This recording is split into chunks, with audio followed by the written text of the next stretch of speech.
is you don't require to remove or break these surgical incisions or these joints. Basically they melt on their own.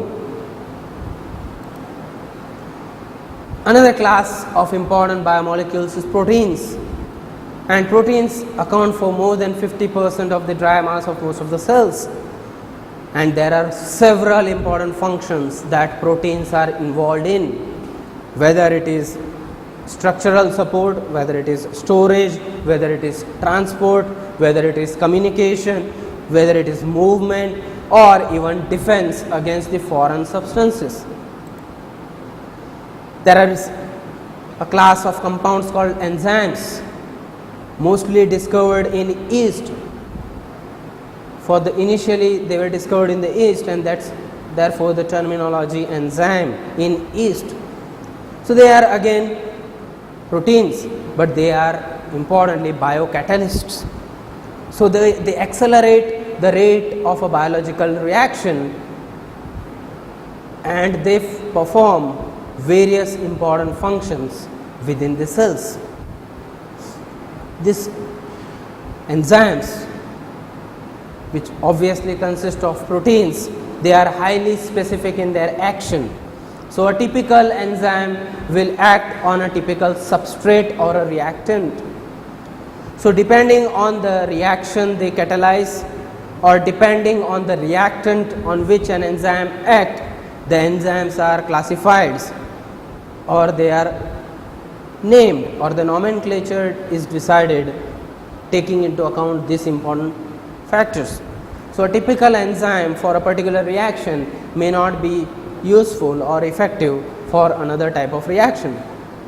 So just like a lock which has a specific key by which only it can be opened, an enzyme can react with a typical reactant depending on the complementarity of its structure with that of its substrate. So if the substrate and the enzyme structure are complementary, they can fit into one another. The enzyme forms an activated complex, breaks down the bond between a substrate, resulting into two different molecules of the reactant. Then the proteins. Proteins are generally made up of polypeptides. What are polypeptides then? Polypeptides are nothing but polymers of amino acids. So polypeptides are formed obviously by many linkages of amino acids via a peptide linkage. So the question that arises is, what is an amino acid? An amino acid is a typical small molecular weight organic molecule which has carboxyl and amino group. Now the amino acids will have different properties depending on the side chains, also known as the R groups. So in case of cells, there are 20 different amino acids, and this 20 different amino acids combine to form thousands of proteins. Say for example, this is a typical structure of an amino acid. So depending on this R, if you vary the R, you will have a different amino acid. So depending on this R, you can vary the chain length of an amino acid, and you can have different types of amino acids. So you have here glycine, alanine, valine, leucine, isoleucine, methionine, different types of amino acids. And here mostly these amino acids which are shown here are non-polar, which means they have antipathy for water, or they will not readily mix in water. Whereas in case of polar amino acids like serine, threonine, cysteine, they have solubility in water, or they can mix well when added to water because of the presence of hydroxyl group. One of the important characteristics of an amino acid is they are Zwitter ionic, which means they can be positively charged as well as negatively charged.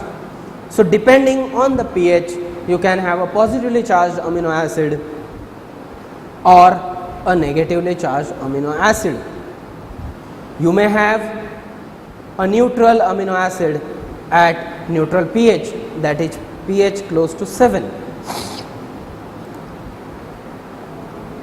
So these amino acids, they link with each other or react with each other to form a polypeptide, and the linkage that is formed between the two adjacent amino acid is known as a peptide linkage. This peptide linkage obviously results into different types of polypeptides, which further then react with each other to form a large molecular weight compound or molecule, that is a protein. There are important class of compounds, that is nucleic acid. Their function is to store and transmit the hereditary information. Now in case of nucleic acid, a nucleic acid is nothing but it is formed from various amino acids as the building blocks. A very common nucleic acid, which is famously known as the deoxyribonucleic acid or the DNA, okay, it is again made up of various amino acids. So broadly there are two types of nucleic acids. One is DNA, that is deoxyribonucleic acid, and another is ribonucleic acid. Now DNA guides the replication, it provides the direction of its replication. Not just that, it directs the synthesis of messenger RNA, and this messenger RNA has an important role of communication during protein synthesis. So protein synthesis, this is a very important phenomenon which occurs in the ribosomes, and it is taking place via the action of DNA and messenger RNA. So this is a typical schematic of a protein synthesis process that takes place in the ribosome, and you have synthesis of messenger RNA in the nucleus, which further moves into the cytoplasm of a cell via a nuclear pore that is there in the cell wall, and then here this messenger RNA further undergoes synthesis to form a polypeptide, and this process takes place in a ribosome.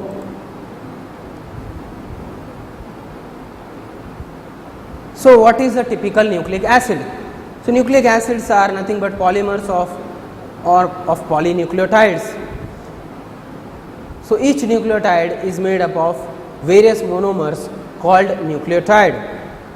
A nucleotide can consist of a nitrogenous base, a pentose sugar, and a phosphate group. If you have a nucleotide without a phosphate group, it will be known as a nucleoside. So in general, if you have a nucleotide, it is imperative that it will have three different things, that is a nitrogenous base, a pentose sugar, and a phosphate group. Whereas nucleoside is characterized by absence of a phosphate group. This nucleotide then further combines with other nucleotides to form what is known as a polynucleotide or a nucleic acid. And this nucleotide is nothing but a building block or a monomer that is responsible for formation of the DNA as well as the RNA. In case of this DNA, the sugar is deoxyribose, whereas in case of RNA, the sugar is ribose. As discussed earlier, a nucleotide consists of a nitrogenous base, a sugar, and a phosphate. So if you have pyrimidine as a nitrogenous base, then you have 6-membered ring, whereas in case of purines, you have a 6-membered ring fused to a 5-membered ring. So, in case of pyrimidines, you have a single 6-membered ring, whereas in case of purines, you have a 6-membered ring fused to a 5-membered ring. This nitrogenous base, that is pyrimidines and purines, upon combining with the sugars, obviously form the nucleoside, and this nucleoside, if they combine with a phosphate group, they form a nucleotide. So, this is quite common that when these links combine, they form a backbone of a sugar phosphate unit with nitrogenous base, and this sequence of bases along a DNA or an RNA is unique for each gene, and that is why DNA plays a very important role in communicating the hereditary information. So, obviously, the DNA of the offsprings would be similar or almost similar. So, ultimately this DNA molecule then results into a DNA double helix. So, what is a double helix? A DNA molecule has 2 polynucleotides, they spiral around an axis which results into forming a double helix. So, here two backbones run in opposite direction or anti-parallel direction. So, this nitrogenous bases in each DNA molecule spiral is bonding via a complementary fashion. So, adenosine will always combine with thymine and guanine will always combine with cytosine. So, this is a typical double helix of a DNA. So, with that we come to an end to our discussion on biomacromolecules or the large molecular weight molecules that are formed from combination or linkages of small molecular weight compounds via covalent bonds, and most commonly in case of proteins it is the polypeptide linkage which is responsible for this particular type of biomolecules. In case of carbohydrates, it is the glycosidic linkage which is very important.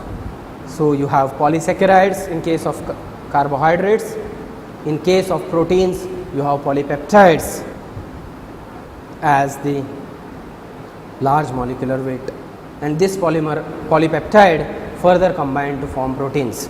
Thank you very much. Topic for today's presentation is conducting polymer composites and introduction.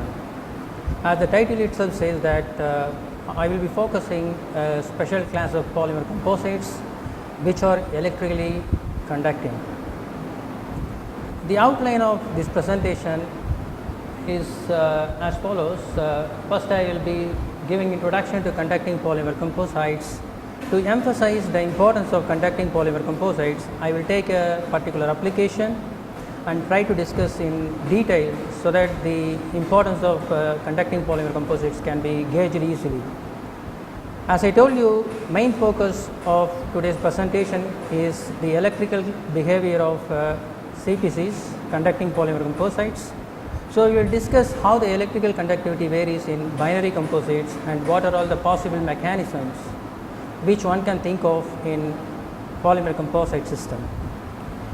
Percolation theory is the theory used to account for electrical conductivity variation, and we just try to elaborate it and what are all the factors affecting electrical percolation, and take a model compound just to explain how to go for making a conducting polymer composites and what are all the different aspects one can think of, rather any new structure development happens in the process or not, and what exactly is the effect of processing loads in making conducting polymer composites will be outlined. And finally, I will conclude. We all know composites. Composites are made of two or more discrete materials where we will have a proper balance between physical and mechanical properties. It is something like synergistic effect. They can also offer a combination of properties and a diversity of applications unobtainable with metals, ceramics and polymers alone.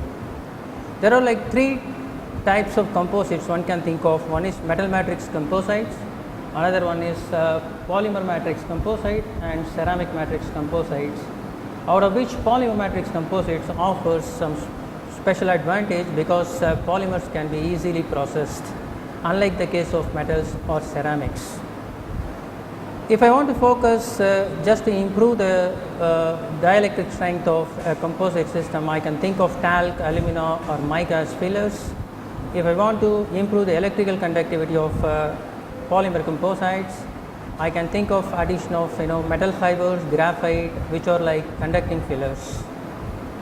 So polymer composites offer distinct advantage for processing, and also these are lightweight materials.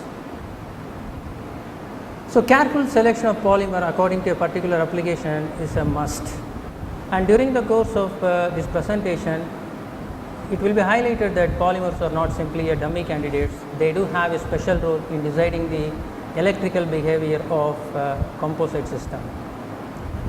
We all know polymers can be classified on various bases. One is like on the basis of origin like natural or synthetic polymers, and on the basis of reshaping like thermoplastic like polyethylene, polyvinyl chloride, and thermosets which cannot be reshaped like phenolics, epoxy, and from form and use like we can say like elastomers, etc. So as I told you, I will be focusing on conducting polymers.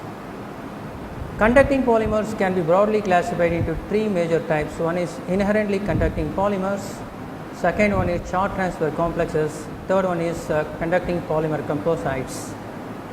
The term inherently conducting polymers signify that those polymers have conjugation in the structure which eventually results in some finite conductivity. Say for example, the structure shown over here, polythiophene, polypyrrole or polyaniline, etc.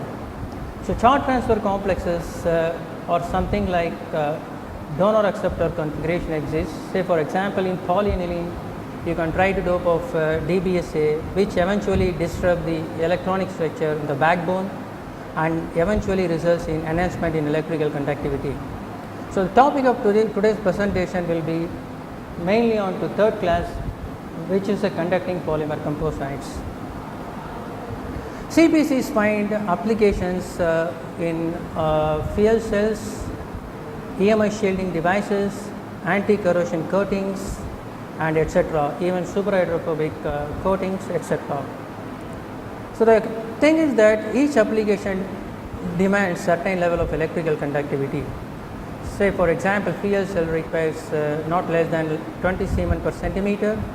EMI shielding application requires conducting polymer composites to exhibit an electrical conductivity of the order of 10 power minus 3 Siemens per centimeter and above, and anti-corrosion coatings also require the same level of electrical conductivity as I cited for EMI shielding devices.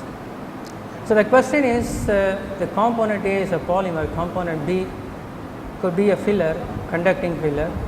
The polymer could be inherently conducting, or the polymer could be an insulating matrix. We consider a case of polymer which are like insulators. So by adding properly the proper fillers into the insulating polymer matrix, we can enhance the electrical conductivity of the mixture.